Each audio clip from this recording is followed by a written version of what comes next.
Au nom du Père et du Fils et du Saint-Esprit. Amen. La paix de Jésus soit dans votre maison. Bonjour les amis. Nous sommes dimanche, nous fêtons la résurrection de notre bien-aimé Jésus. Alléluia, alléluia, alléluia. J'espère que vous allez bien. Aujourd'hui, le mauvais orgueil et le bon orgueil. Alors on l'appelle aussi, il est aussi appelé l'ego. Donc, c'est un sujet très vaste, 12 minutes, simplement, moi je vais vous donner mon simple avis, je ne suis pas votre enseignant, nous avons qu'un enseignant, c'est Jésus, Amen. Donc, l'orgueil va être, on le sait, l'orgueil, nous le savons tous, l'orgueil est un frein pour notre avancée derrière Jésus. Déjà, accepter l'idée que nous sommes derrière Jésus et non pas devant lui. Nous suivons Jésus et non pas l'inverse. Et dans les situations difficiles, c'est ce que je vous expliquais dans la vidéo précédente sur l'abandon à Jésus, c'est qu'il faut lui confier nos situations de vie. Ainsi, nous lui permettons de faire ce qu'il sait faire de mieux, c'est-à-dire être le victorieux, notre Sauveur, notre seul Rédempteur, seul Sauveur, seul Rédempteur, avec son Père, notre Père et l'Esprit Saint. Donc nous marchons à la suite de Jésus, bien entendu. Jésus est la tête de l'Église. Et l'orgueil notre orgueil personnel va essayer de rattraper, d'essayer de beaucoup de formes possibles, d'essayer de reprendre sa place et de passer devant Jésus. Donc, le mot clé, c'est l'humilité. L'humilité, d'ailleurs, Jésus lui-même, on dit de Jésus qu'il est doux et humble de cœur. Donc vous voyez, le modèle, nous l'avons, c'est Jésus. Donc travaillons notre humilité, elle nous permettra de rester dans cet amour de Jésus et surtout dans l'accueil de sa grâce. Alors le mot orgueil, le problème c'est qu'à notre époque, et puis ça fait déjà longtemps que ça dure, depuis l'avènement des années 60 avec toute la vague sur la psychologie qui a fait énormément de ravages, eh bien il y a un combat de l'orgueil qui est mal placé. Parce que on ne peut combattre notre orgueil qu'en l'éloignant avec quelque chose qui remplit.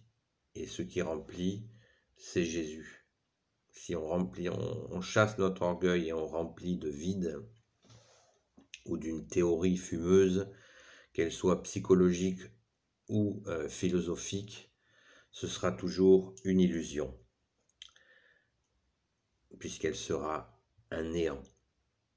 Alors que la sainte foi catholique, c'est-à-dire la parole de Jésus, l'enseignement de Jésus, la parole de Jésus qui est parole de Dieu, qui est le Verbe de Dieu, qui remplit. Voilà, elle nous remplit.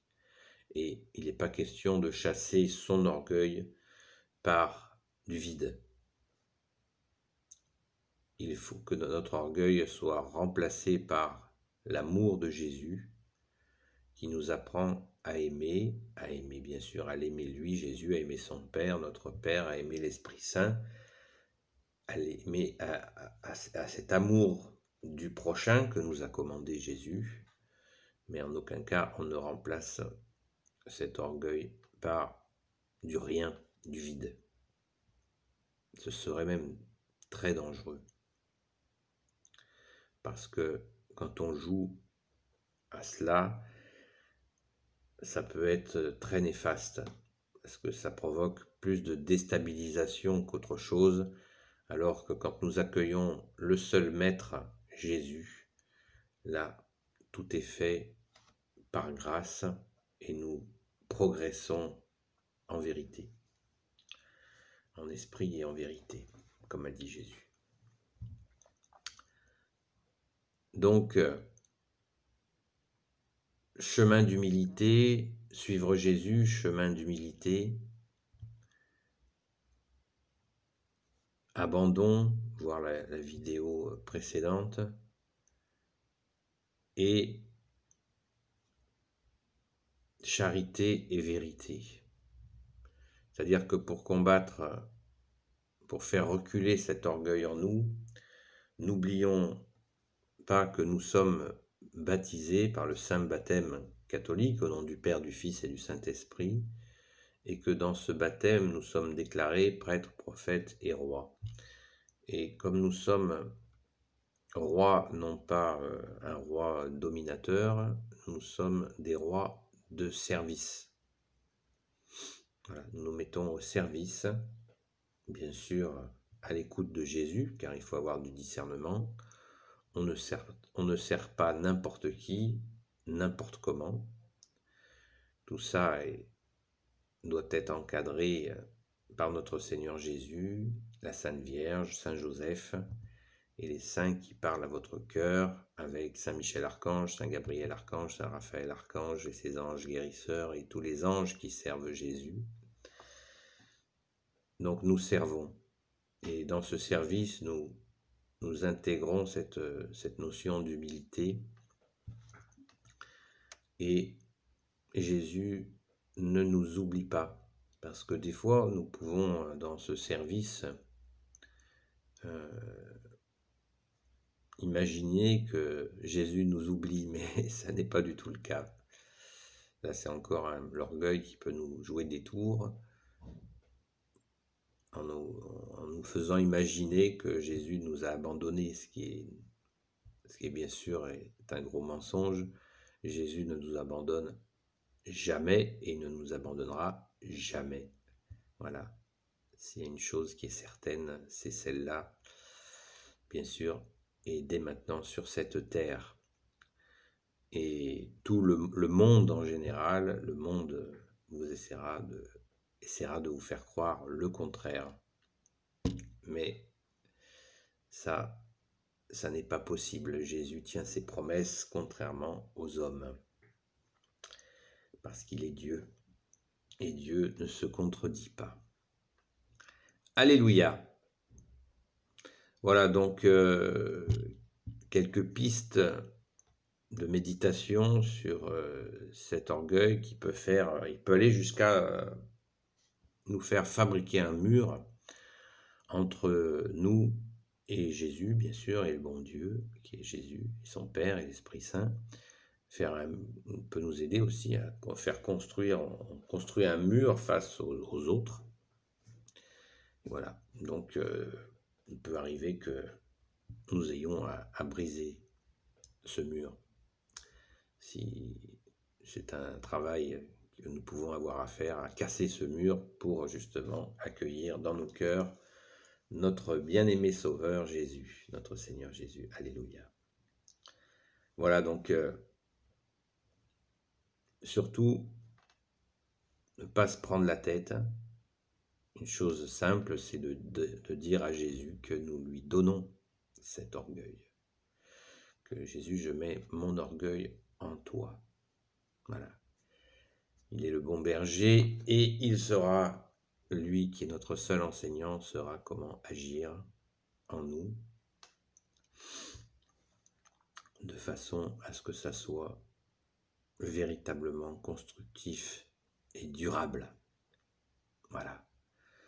Bien sûr que la persévérance dans la prière, participer à la Sainte Messe est essentielle pour que nous allions recevoir le corps et le sang de Jésus qui nous donne la force et des grâces infinies pour pouvoir avancer et progresser dans la paix.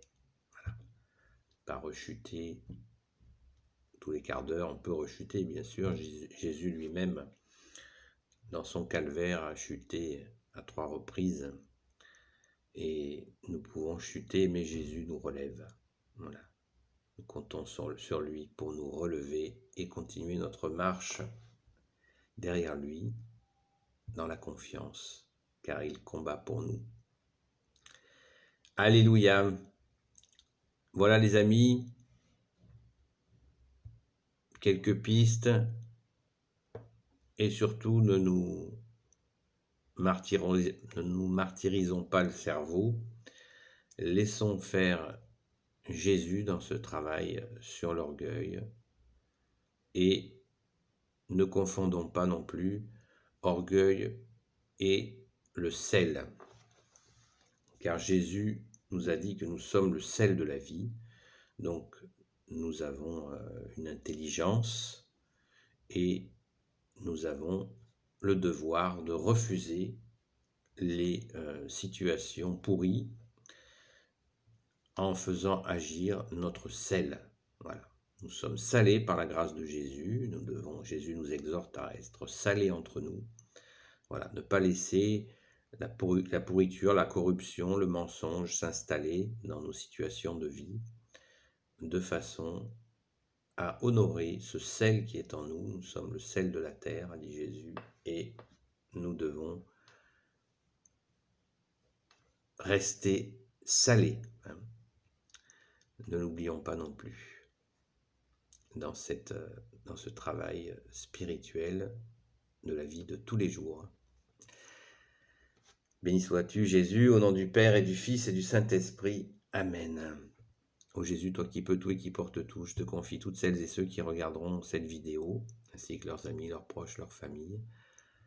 Sainte Marie, Reine des cieux, Saint Joseph, toi la terreur des démons, Sainte Marie-Madeleine, et vous tous les saints et saintes amis de Jésus, Saint Michel Archange, Saint Gabriel Archange, Saint Raphaël Archange et tes anges guérisseurs, et vous tous les anges qui servez Jésus, je vous confie toutes celles et ceux qui regarderont cette vidéo, leurs amis, leurs familles, leurs proches. Jésus, c'est toi qui portes tout, la paix de Jésus.